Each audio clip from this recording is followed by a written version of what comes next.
Hey, salut mes petits crasseux, comment ça va? Bien, j'espère. Bah, moi, ça va super.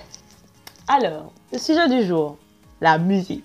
Voilà, comme je vous ai expliqué en fait sur ma vidéo sur mes loisirs, je suis une fan inconditionnelle de musique. Je suis obsédée par la musique. Je ne peux pas passer une journée sans écouter de musique. Si j'écoute pas de musique pendant plus de 48 heures, je fais une mini dépression, sans exagération.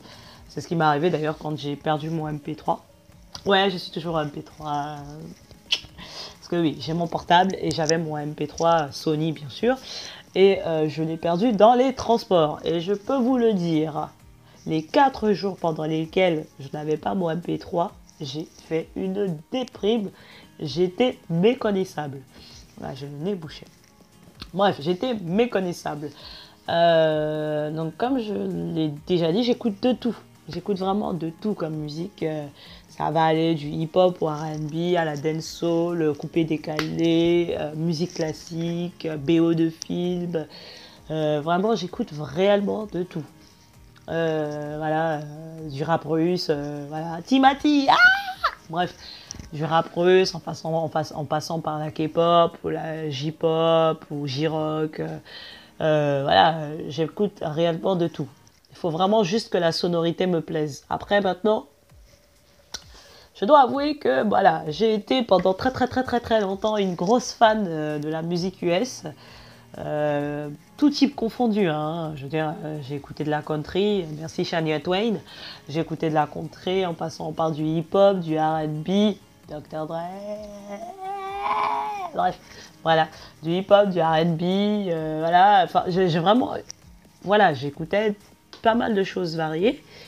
Et ces dernières années, j'ai vraiment l'impression que les États-Unis, je veux dire, ils avaient vraiment une variété de musique énorme. Et du jour au lendemain déjà, bon, quand ils se sont rendus compte que l'électro, c'était un peu la voie du futur, ils ont incrusté ça dans tous les types de musique, dans le hip-hop et le R&B et compagnie. Et surtout, tout le monde s'est retrouvé à faire la même chose.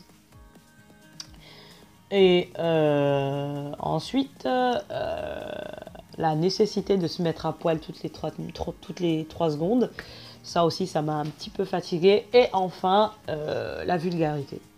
La vulgarité. Je pars du principe que voilà, si tu as un message à véhiculer, voilà, tu es révolté pour quelque chose, et que tu lâches comme ça 1 ou 2 insultes dans ton texte, mais qu'à côté, il y a du texte qui est travaillé, ok. Mais si tu me lâches toutes les 3 minutes, clairement, non. Je valide pas. Je ne peux même pas valider. Même si je le voulais, je ne peux pas le valider. Donc voilà, pour moi, il faut qu'il y ait quand même un message minimum, un message, qu'il y ait quelque chose, voilà, à partager, parce que voilà, c'est le but de la musique, c'est ce qu'il y a de beau dans la musique, c'est qu'on partage quelque chose. Si ton but, voilà, c'est de critiquer ou d'insulter les autres, j'en vois pas l'intérêt, quoi. Du coup, il y a quelques artistes que j'ai du mal à comprendre. Enfin, je ne comprends pas leur succès, plus exactement. Prenons l'exemple, par exemple, de Tata Nicki Minaj. Hein. Je respecte la personne, je ne suis pas là pour la critiquer. Moi, j'ai juste une question, ok? En tant qu'Américain, parce que moi, je ne suis pas américaine, donc forcément, je ne suis pas... Bref, je ne suis même pas anglophone de naissance. Ce qui veut dire que je ne comprends pas la totalité de ce qu'elle dit.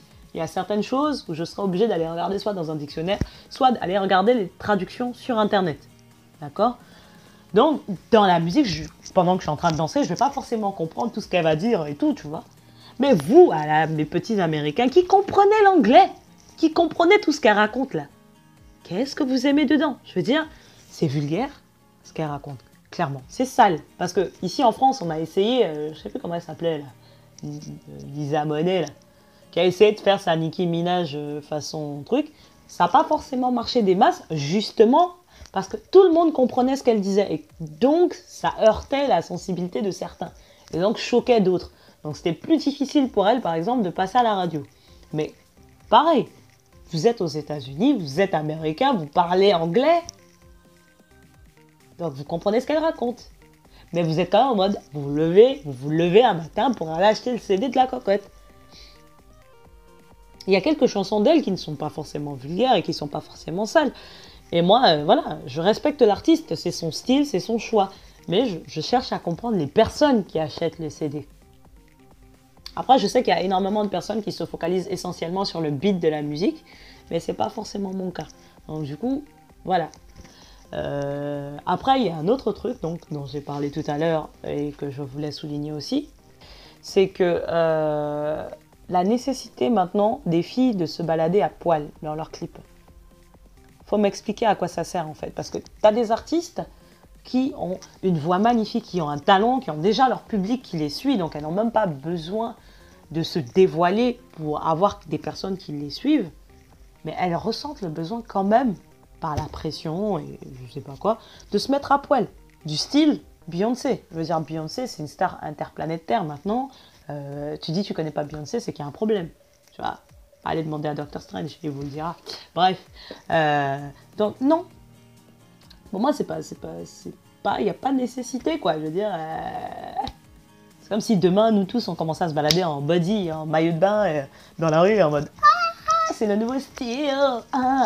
C'est pas parce que voilà, tout le monde se balade en body dans leur clip que tu vas te lever un matin et te balader en body dans la rue. Donc, pourquoi est-ce que certaines stars qui justement sont des modèles ressentent maintenant le besoin de tout dévoiler leur corps là Moi, voilà, je suis pas prude, mais je me dis quand même, voilà, une arriviste, quelqu'un qui vient d'arriver, qui a peut-être pas forcément le même talent ou qui a pas encore la notoriété, peut en avoir besoin, mais quelqu'un qui est connu.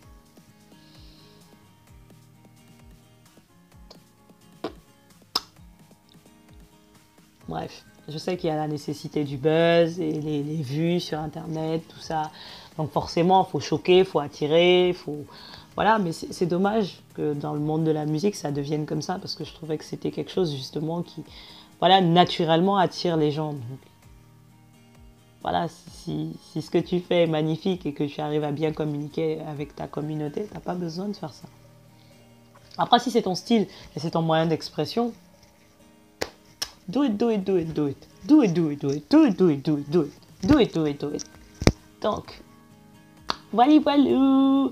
Voilà mes petits crasseux, j'espère que cette petite vidéo vous aura plu. N'hésitez pas à me donner votre avis donc, concernant l'évolution de la musique hip-hop sur les dernières années, sur la nécessité, sur la nudité, sur la vulgarité, sur tout ça. Donnez-moi votre avis concernant la musique, ce que vous en pensez, ce que ça vous apporte. Parce que moi, la musique, c'est juste la vie. Voilà, clairement, je suis heureuse de pouvoir en écouter chaque jour et découvrir des artistes du monde entier. C'est le privilège d'être de cette génération.